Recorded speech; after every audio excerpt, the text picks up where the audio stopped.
Bonjour tout le monde, j'espère que vous allez bien. Ici votre frère l'Afro-Canadien. Aujourd'hui, je vais parler des préjugés qu'on rencontre souvent entre communautés, particulièrement dans la communauté afro-caribéenne par rapport à la communauté canadienne québécoise. Pour vous dire une chose, on ne naît pas raciste, on devient raciste. Le racisme, la discrimination sont des choses qui ne sont pas innées en l'être humain. L'être humain, avec ce qu'on va mettre en lui, entre dans la discrimination, entre dans le racisme. Ça peut être le racisme anti-blanc, comme le racisme anti-noir. Donc, ça veut dire que quelqu'un qui commence à parler mal des blancs, ou à parler mal des Noirs, ou à parler mal des immigrants, qui apportent même plus ici au Québec et au Canada, est une personne qui ne le fait pas par lui-même, quoi qu'il pense qu'il le fait par lui-même. Mais c'est une personne à qui on a bourré des informations dans son cerveau, pensant qu'il réfléchit par lui-même, alors que ce n'est pas le cas. Tu vas te rendre peut-être compte que toi, là, quand tu parles des immigrants, tu crois que tu parles par toi-même, alors que depuis que tu es très petit, ton père ou ta mère ou tes grands-parents, particulièrement les grands-parents québécois, canadiens, qui insufflent des choses en toi te disant que oh, les Noirs sont comme ça, ah, les Arabes sont comme ça, oh, ceci, oh, cela, oh, ceci. Fait que toi, tu acceptes toutes ces informations en toi, tu les emmagasines en toi, tu les conserves en toi. Tu ne fais pas tes propres expériences envers les communautés afro-caribéennes et d'autres communautés asiatiques, arabes et tout. Tu ne fais pas tes propres expériences. Tu les emmagasines. Et c'est comme si ça ne suffisait pas, les médias viennent en rajouter. Je ne dis pas que ce que les médias disent sont genre forcément faux. Mais quand les médias te donnent des informations, c'est des fois mélangé, ce sont des fois des demi-vérités. Ou bien, on va prendre la situation sous un angle bien précis parce qu'on connaît la mentalité québécoise canadienne. Fait que toi, quand tu vas écouter, tu ne vas pas avoir un jugement par rapport à ce qui a été dit. Tu vas seulement prendre ça pleinement parce qu'on va te dire, mais non, mais ça ne peut pas être faux, c'est quand même vrai. Et voici les images. Voici ceci, mais on a pu pervertir ça aussi. Fait que toi, comme tu ne veux pas travailler ton cerveau, tu ne veux pas travailler ton jugement, tu vas seulement avaler, absorber comme ça. Moi, quand je suis arrivé en région,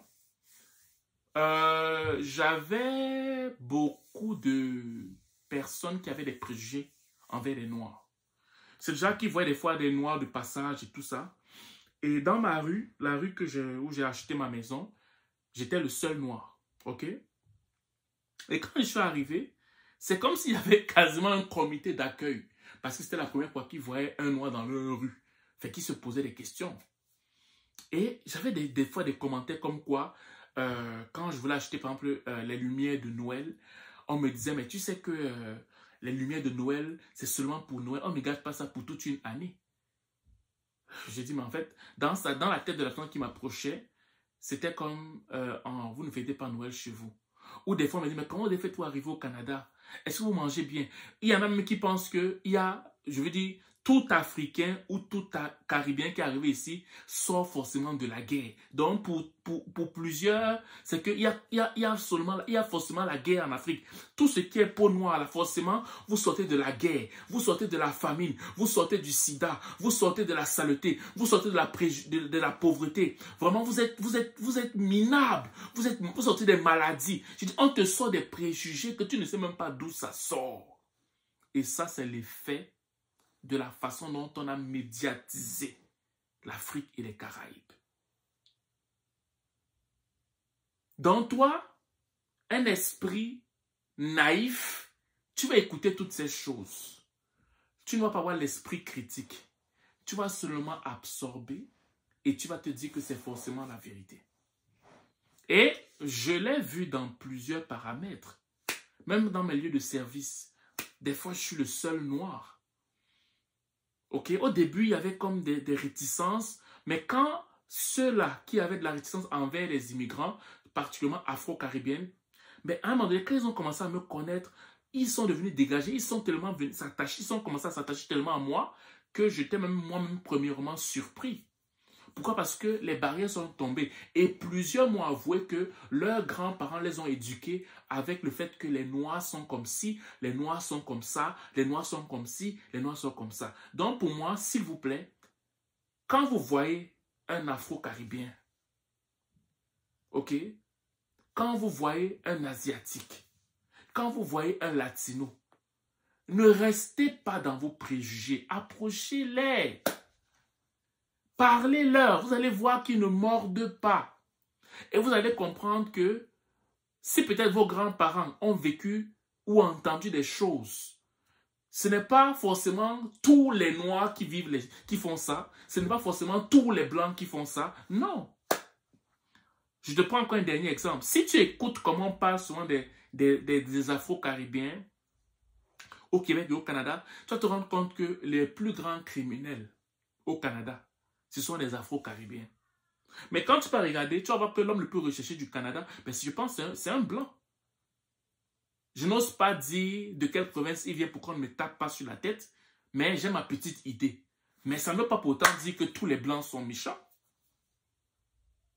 La notion de toujours généraliser les choses et toujours commencer l'histoire là où ça nous arrange, sans pourtant réfléchir, moi c'est la chose que je condamne généralement quand ceux-là qui sont maintenant grands, à qui on a certes dit des choses quand ils étaient tout petits, maintenant tu es dans la vingtaine, tu es dans la trentaine, tu es dans la quarantaine, tu commences à faire des choses, tu ne cherches pas toi-même, tu commences à repousser les gens parce qu'on t'avait dit que les Noirs sont comme ça.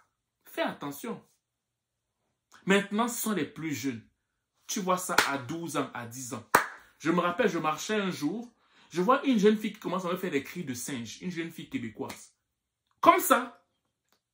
J'étais tellement dépassé que je l'ai regardé.